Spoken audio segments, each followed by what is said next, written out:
Եթե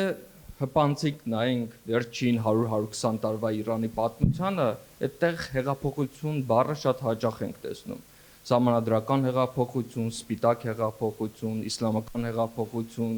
կանաչ հեղափոխություն, երբ 2020-ականների իրադարձությունները մի քանի տարի կամ մի տասնամյակ հետո ինչ որ էլի հեղափոխության անուն կստանան։ Որն է հիմնական պատճառը։ Պատճառը հիմնականում, որ ավելի քան 120 տարի առաջ ի հայտ եկած ակնկալիքները ու պահանջները կապված արդարության, ազատության ու հավասարության հետ մինչև այսօր այդպես էլ չեն իրականացվել։ Տարբեր շարժումներ, տարբեր լիդերներ, տարբեր էքսպերիմենտալ մոդելներ են առաջ քաշել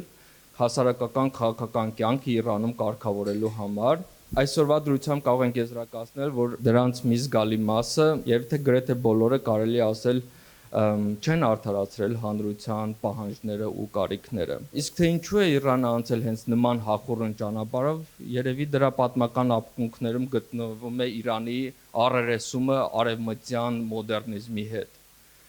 Երբ որ 19-րդ դարում իրանական հասարակությունը, որը կարելի ասել ներփակված քաղաքակրթական տարածքի տեսք ուներ,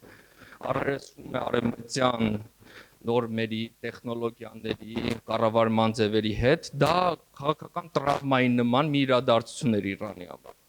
Եվ շատ գիտեք ռուս-իրանական պատերազմների մասին 10-րդ դարի սկզբին։ Սրանք ամոթալի էջեր են Իրանի պատմության մեջ,